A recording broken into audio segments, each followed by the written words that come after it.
আইন আপনার উপরে রয়েছে। আপনি যখন রমজানের রোজা ছেড়ে দিবেন, জানছেন মানেন নাই, আল্লাহর পরিচয় পেয়েছেন। আমি যখন কালমা পড়ছি, তাসবিহ করিলেন, আমল বিল আরকান, জবানে আপনি করলেন, অন্তরে আপনি বিশ্বাস করলেন, কাজে আপনার পরিণত কাজটাকে আপনার দেখানো দরকার আছে না? আল্লাহকে মেনে নিয়েছেন। আল্লাহ বলছেন আমি রমজানের রোজাকে ফরজ করে দিয়েছি। ও বাবা, কেন রমজান সম্পর্কে আমি আপনাদের অনুভূতি আনার চেষ্টা কেন করছি রে বাবা? রমজান যেমন নামাজ যেমন ফরজ, রমজানের রোজাও তেমন ফরজ। নামাজ দৈনন্দিন 5 ওয়াক্ত নামাজ আপনার উপরে ফরজ আইন।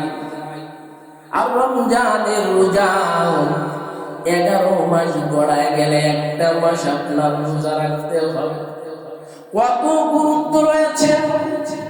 আপনি রমজানের জন্য নিজেকে গুছাইয়া নেন না, নিজেকে আত্মশুদ্ধির জন্য, ইসলাহের জন্য, নিজেকে পরিবর্তনের জন্য, জান্নাতমুখী করার জন্য, নিষ্পাপ বেগুনাহ মাসুম বানানোর জন্য আমার আল্লাহ তোমার উপরে একটি মাস রমজান মাস, রমজান মাসের একটি মাস তোমার উপরে রোজাকে ফরজ করে দিয়েছেন। এই রমজানে যদি অবহেলা করেন, অবহেলিত মাস হয়ে যায় এই রমজান। রমজান পেয়ে রমজানের রোজা যদি না রাখেন, পয়গম্বর বলেছেন ওই জাতি আমার ওই উম্মত, জিবরিল আমিন বলেছে ধ্বংস, পয়গম্বর বলেছিলেন আমিন। শোনেন না এই কথা, হাদিসে পাকের ভিতরে আছে। উম্মতদেরকে বলে যাব রমজানের জন্য নিজেকে বুঝাইতে হবে। একটা বছর আপনি নিজের পেটের দায়, নিজেকে সুস্থতার জন্য, নিজের সন্তানদের মুখে খাবার তুলে দেওয়ার জন্য কত কষ্ট করেছেন, ইরদান লাগিয়েছেন, কত উপরের ফসলগুলো আপনারা করেছেন কিনা? সব উদ্দেশ্য একটি বছরের সিজন থেকে আরেক সিজন পর্যন্ত সন্তানেরা সুন্দরভাবে স্বাবলম্বীভাবে তারা তাদের জীবনকে পরিচালনা করতে পারবে। এই জন্য এত কষ্ট। ও বাবা, আমরা যে ঈমানদার, আমরা ঈমানের তাগিদে আল্লাহ সুবহানাহু ওয়া তাআলা রমজান মাসকে রমজানের রোজাকে ফরজ করে দিয়েছেন।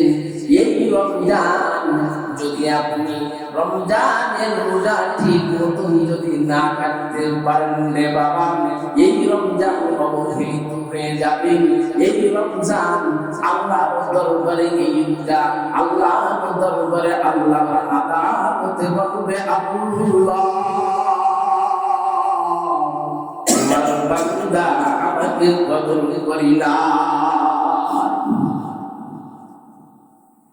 এই জন্য আমার আল্লাহ বলছেন ফামান শাহিদা মিনকুম শাহরা ফালইয়াসুম ফামান কানা মারিদান আও আলা সাফারিন ফাইদ্দাতুম মিন আইয়ামিন উখরা। আমার আল্লাহ বলছেন যখন রমজানের যে ব্যক্তি রমজানের সম্মুখীন, রমজান যখন রমজানের উপস্থিত হয়ে যাইবে, রমজান মাসে যখন রোজা রাখবেন রে বাবা, আল্লাহ পাক রব্বুল আলামিন বলেন রোজা না রাখে এখন তো রমজানের রোজা আল্লাহ সুবহানাহু ওয়া তাআলা প্রতি দয়া করে, মায়া করে, মেহেরবানি করে অনেক পছন্দ করে আল্লাহ আমাকে আপনাকে মানুষ বানিয়েছে। দুনিয়াতে এই জাহানের মধ্যে আল্লাহ সুবহানাহু ওয়া তাআলা কায়নাতের মধ্যে জলে স্থলে যত প্রাণী যত মাখলুকাত সৃষ্টি করেছেন, আল্লাহ সুবহানাহু ওয়া তাআলা স্থলের দুই জাতিকে দুই শ্রেণী লোকদের আল্লাহ সুবহানাহু ওয়া তাআলা হাসরের ময়দানে হিসাব নেন। আল্লাহ কালামুল্লাহর মধ্যে বলছেন, ওয়ামা খালাকতুল জিন্না ওয়াল ইনসা ইল্লা লিয়াবুদুন। জিন এবং ইনসানকে আল্লাহ সুবহানাহু ওয়া তাআলা আল্লাহ পাক রব্বুল আলামিনের দরবারে দণ্ডায়মান হতে হবে, জিজ্ঞাসিত হতে হবে।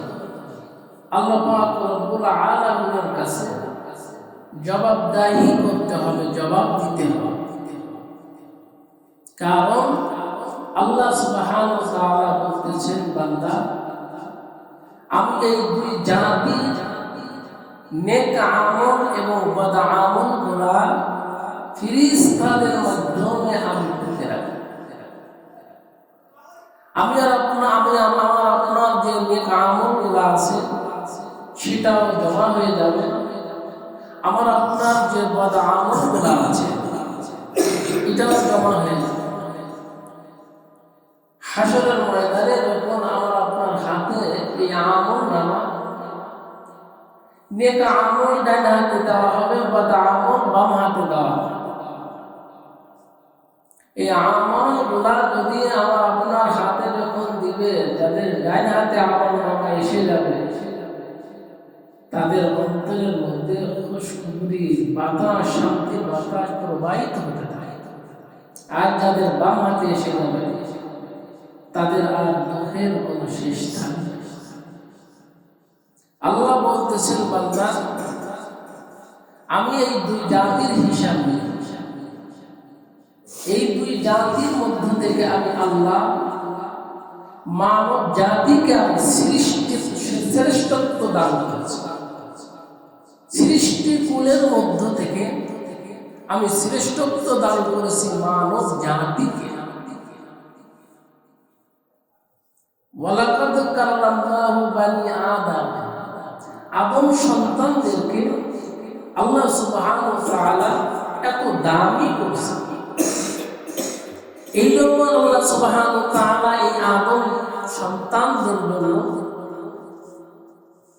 কিছু নেক আমল, কিছু নিজাম, কিছু ফরজিয়াত তাদের সঙ্গে লাগিয়ে দিয়েছে। তার জন্মলগ্ন থেকে যে সীমারেখা আছে, এই সীমারেখা বয়সের তারতম্যের সঙ্গে আল্লাহ সুবহানাহু ওয়া তাআলা তাদের একটা বিধান আল্লাহ সুবহানাহু ওয়া তাআলা লাগিয়ে দিয়েছেন, জড়িয়ে দিয়েছেন। বান্দা যখন 7 বছর বয়স হবে, বান্দাকে নামাজের তৌকিদ, শরীয়তের হুকুম এগুলো তাকে শোনানো দেওয়ার কথা এসেছে, বুঝানোর কথা এসেছে। যখন 8, 9, 10 বছর যখন ক্রাস হয়ে যাবে, তখন 11 বছরে পদার্পণ হবে, তার মেধার ভিতরে, তার বিবেকের ভিতরে ভালো মন্দ তার বোঝার একটা শক্তি উদয় হতে থাকে, প্রশ্ন জাগতে থাকে। 12 বছর যখন বয়স হয়ে যায়, সে শরীয়তের ভিতরে সে কামাল মুকাম্মাল হয়ে যায়, পরিপূর্ণ বয়স। এজন্য আমার আপনার যে বয়স হয়ে গিয়েছে, আল্লাহ সুবহানাহু ওয়া তাআলা বলবে, বান্দা আমি তোমাকে সৃষ্টি করেছিলাম আমার ইবাদত। আমা খালাকতুল জিন্না ওয়াল ইনসা ইল্লা লিয়াবুদুন। আল্লাহ বলছেন, বান্দা আই লিয়ারিফুন। তাফসীরে জালালাইন ওয়ালা জালালউদ্দিন সৈয়দী রাহমাতুল্লাহ আলাইহি তিনার তাফসীরের ভিতরে তিনি একটা শব্দ আনছে, আইয়ারিফুন, আল্লাহর মারিফাত, আল্লাহর মারিফাত, আল্লাহর পরিচয়। কোন বান্দা যখন আল্লাহর পরিচয় পাইয়া যায়, ওই বান্দাকে আর কোনো কিছু বলার অবকাশ থাকে না। অনেকে চিন্তা করে যখন মারিফাত হাসিল হয়ে যায় তাহলে দুনিয়া শরীয়তের কোনো হুকুম আহকাম মানার কোনো দরকার হয় না। এটা এই জন্য এই আয়াতের ব্যাখ্যা আল্লামা জালালউদ্দিন সুয়ুতী রাহমাতুল্লাহ আলাইহি স্পষ্ট করে দিয়েছেন,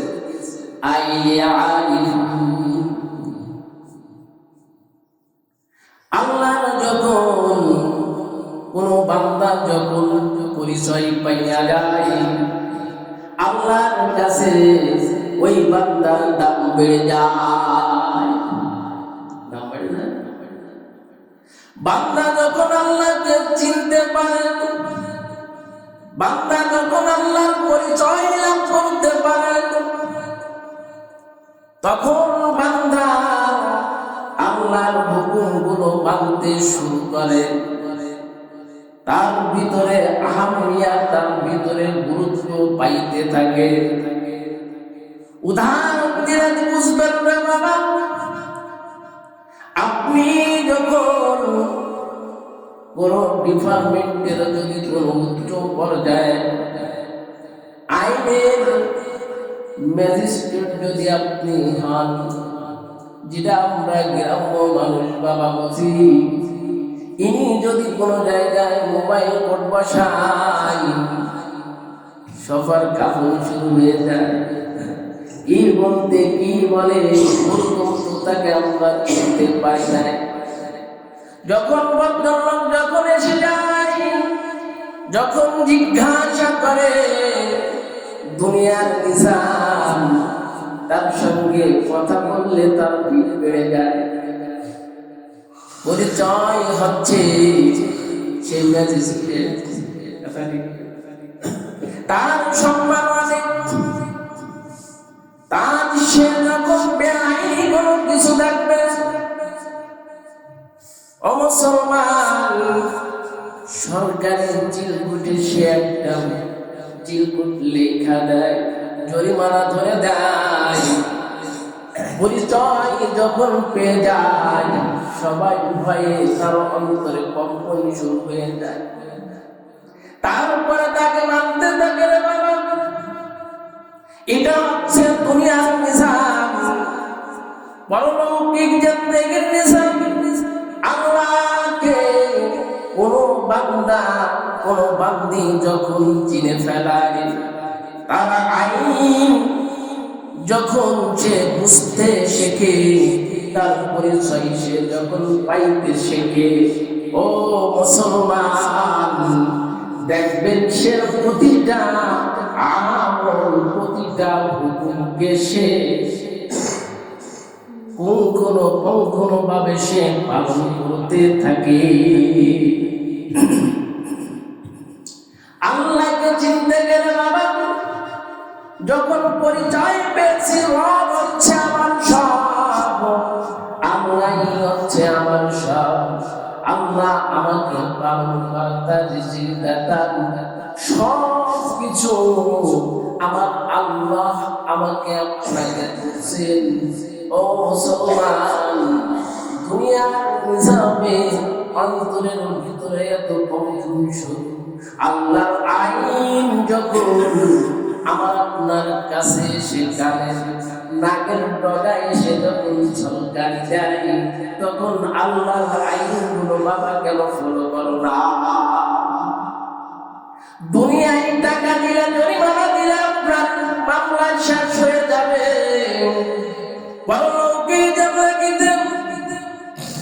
এই দুনিয়াতে যে মামলা খেয়েছেন, দুনিয়াতে যে কেস যে পরলোকে জিন্দেগিতে বাবা আপনার পরিত্রাণ পেতে গেলে মুআমালা সেই আল্লাহর সঙ্গে আপনার করা এর বাবা আর সামনে কয়েকদিন আছে, সামনে মাস রমজানের কদর যদি না করেন, হাদিসে পাকের ভিতরে এসেছে আল্লাহর পয়গম্বর হাবিবে কিবরিয়া মুহাম্মদুর রাসূলুল্লাহ বলেন, ইকামুস সালাতি ওয়া ইতাইজ যাকাতি ওয়াল হজ্জি ওয়া সাওমি রমাদান, যে পাঁচটা স্তম্ভর কথা আছে, লা ইলাহা ইল্লাল্লাহ, এরপরে নামাজ, এরপরে হজ, এরপরে বাবা রোজা। রোজা কোন বান্দা যদি ছেড়ে দেন, রমজানের প্রস্তুতি আমার আপনার নেওয়া দরকার আছে। আইন আপনার উপরে রয়েছে, আপনি যখন রমজানের রোজা ছেড়ে দিবেন, জানছেন মানেন নাই, আল্লাহর পরিচয় পেয়েছেন। আমি যখন কালমা পড়ছি, তাসবিহ করিলাম, আমল বিল আরকান, জবানে আপনি করলেন, অন্তরে আপনি বিশ্বাস করলেন, কাজে আপনার পরিণত কাজটাকে আপনার দেখানো দরকার আছে না? আল্লাহকে মেনে নিয়েছেন। আল্লাহ বলছেন, আমি রমজানের রোজাকে ফরজ করে দিয়েছি। ও বাবা, কেন রমজান সম্পর্কে আমি আপনাদের অনুভূতি আনার চেষ্টা কেন করছি রে বাবা?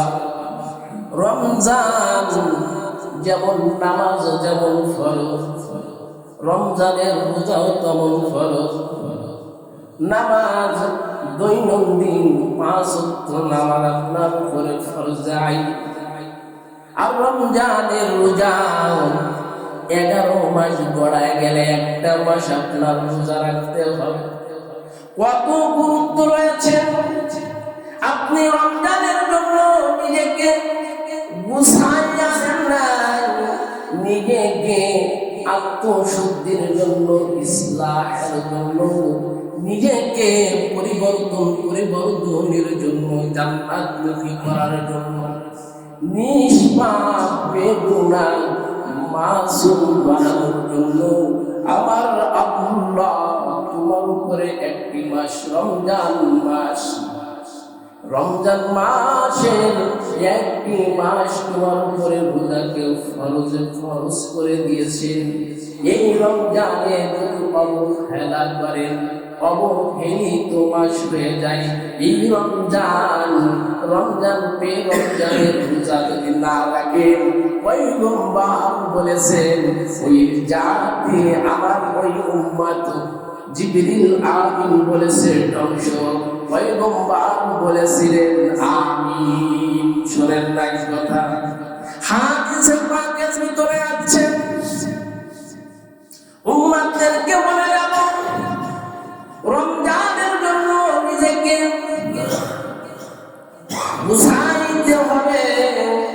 একটা বছর আপনি নিজের পেটের দায়, নিজেকে সুস্থতার জন্য, নিজের সন্তানদের মুখে খাবার তুলে দেওয়ার জন্য কত কষ্ট করেছেন, ইলদান লাগিয়েছেন, কত দুপুরের ফসলগুলো আপনারা করেছেন কিনা?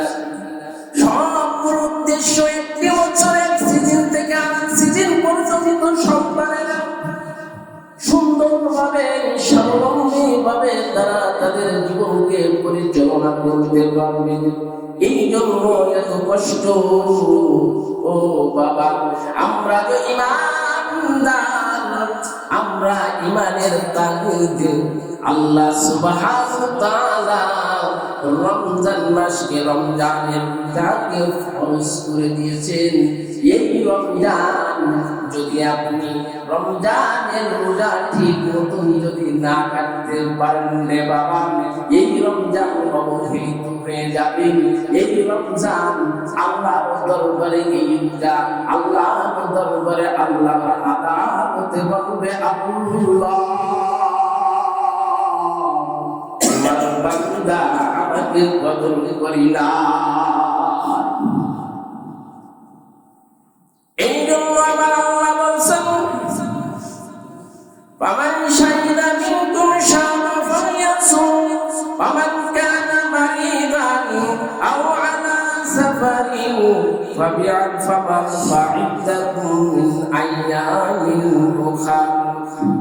আমার আল্লাহ বলছেন, যখন রমজানের যে ব্যক্তি রমজানের সম্মুখীন, রমজানের উপস্থিত হয়ে যাইবে, রমজান মাসে যখন রোজা রাখবা রে বাবা, আল্লাহ পাক রব্বুল আলামিন বলছেন, রোজা না রাখা এখন তো রমজানের রোজা রাখা আপনার উপরে ফরজ আইন। রমজান মাসে যদি আপনি রোজা না রাখেন, কাদের জন্য রমজানের রোজা রাখতে নিষেধ আছে?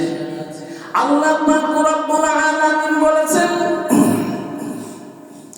যারা সফরে যায়, ওই আলোচনা এখন আমি আপনাদেরকে করব না রে বাবা।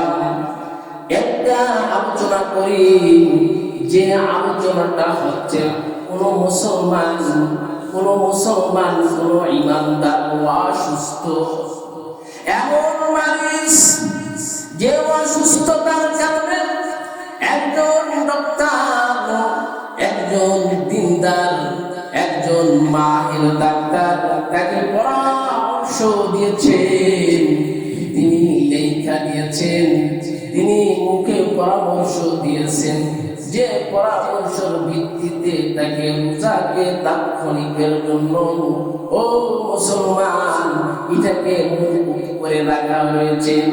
এরপরে যখন সুস্থ হবেন রমজানের রোজা রাখা যায়। সুস্থতা মানে, ও মুসলমান, সুস্থতার পরে আপনার একটি মাস রমজানের রোজা রাখতে হবে। যদি আপনাদের শুধু গ্যাস আছে, গ্যাস, রমজান মাসে রোজা রাখলে শুধু গ্যাস আর পেটের উপর বুকের মধ্যে খিল ধরে, আসলে রোজা রাখে কোন রকম যাত্রা মাত্রা দিলি রমজানের রোজা পালন করে রাখা যায় কিনা, এরকম অনেকে আছে। আমার কাছে অনেকজন ফিদিয়া দেয়, ফিদিয়া বোঝেন, রমজানের রোজা রাখতে পারে না, এই জন্য রমজানের এই জরিমানা অনেকেই ভাষা ব্যবহার করে যায়, ওটা ভাষার দরকার নাই, যে রমজান রোজা রাখতে পারবে না, বিদায় কি করতে হবে, এক একটা রোজার বদলে একটা ফিতরা দিতে হবে। যে আগের থেকে রমজান শুরু হয়ে পারে না, সেই ক্যালকুলেটারে হিসাব করে আগের থেকে সে টাকা দিয়ে ফিদিয়া আদায় হলো না। আপনি যদি সুস্থ হয়ে যান, এরকম অনেক জায়গায় এই মৌসুমটা চালু আছে। যারা বিবিধশালী, যারা অর্থ আছে, তাদের ভিতরে এই একটা ব্যথায় কাজ করে, যে আগে টাকা দিয়ে দিলাম, আমি রোজা রাখতে পারলাম কি পারলাম না, ওটা দেখা দরকার। আপনি যখন সুস্থ হবেন তখন আপনার রোজা রাখতে হবে। আপনি ফিদিয়া দিলেন, এই ফিদিয়া বাবা আদায় হয় না। আপনি যদি সুস্থ হয়ে যান, আপনি এখন অসুস্থ আছেন, যে অসুস্থতার কারণে আপনার জানটা যায়, এমন ঔষধ দিয়েছেন, ডাক্তারের কাছে যাবেন, ডাক্তারও বলে 2 বার ওষুধ খাইবেন, সাহারিতে খাইবেন, ইফতারিতে খাইবেন, বলে দেয় না। ও বাবা, এমন পাগল, এমন মাতাল, তার শরীয়তের বিধান তার থেকে সাকিত করে দেওয়া হয়েছে, তার থেকে শরীয়তের হুকুম তার জন্য প্রযোজ্য না, তার শরীয়তের হুকুম তার উপরে কোনো আইন না, এমন পাগল, এমন মাতাল, তার হুঁশ নাই, এমন অসুস্থ আছে কি আছে না? ও মুসলমান, এই ব্যক্তির জন্য, যে ব্যক্তি অসুস্থ হয়েছে, এমন অসুস্থ দাঁড়াতে পারে না, তার জন্য এক একটি রোজার জন্য এক একটি ফিদিয়া দেওয়া যায়। একটি করে ফিতরা কথা এসেছে, এই আলোচনা করে আলোচিত হবে। রে বাবা, আমি আপনাদের খেদমতে আরজ করব, অসুস্থতা দোহাই দিয়া আল্লাহর হুকুম পালন করবেন না, এটা হতে পারে না। এই জন্য রে বাবা, অনেক বৃদ্ধ বাবাজি, অনেক বৃদ্ধ মা রোজা রাখতে পারে না, তাদের জন্য আপনাদের খেয়াল রাখা যায়। তাদের জন্য মাসলা শুনে নেবেন, তাদের জন্য কিভাবে আপনি এই রোজার জন্য তাদের কি ব্যবস্থা রয়েছে, কি দিতে হবে, কি করতে হবে, কোন আমলটা করলে, কোন পদ্ধতি, কোন পথ বাইরে এই আম্মা জান এই রোজার হুকুম থেকে সাকেত হতে পারে, আল্লাহ তাকে মাফ করতে পারে। ও মুসলমান, নিজেকে রমজানের জন্য প্রস্তুতি করা যায়। রমজানে রোজা রাখেন অনেক বাবাজিরা আছে, নামাজ পড়ে না, আছে কি আছে না? অনেক মা আছে, ও বাবাজি আপনি বাড়িতে দেখবেন নামাজ আদান হয়ে যাইতেছে, রমজানের রোজা আদান হয়ে যায়, ওই মা নামাজ পড়ে না, বাবাজিও নামাজ পড়ে না, শুধু ঘুমায়, শুধু ঘুমায়, আছে কি আছে না? এমন ঘুমানোর ভিতরে আপনি কাটায় দেন। রমজানে আমলের মাধ্যমে, রমজানে আমলের মাধ্যমে পুরা রমজানকে কাটাইতে হবে। নামাজ আপনি পড়লেন না, ফরজিয়াত যেমন নামাজ যেমন ফরজ, রোজাও তেমন ফরজ। এক ফরজ আদায় করছেন, আর এক ফরজ আপনি রাখলেন না। অনেক বাবাজিরা আছে রমজানে রোজা রাখেন, আবার নামাজ পড়তেছেন। এই জন্য আমি আপনাদের ছোট একটা কথা আমি আপনাদের খেদমতে আরজ করব। রমজানের রোজা আমরা এমন অঙ্গীকার করব, আল্লাহ আমাদের সবাইকে যেন রমজানের রোজা পালন করার সুযোগ দান করে দেয়।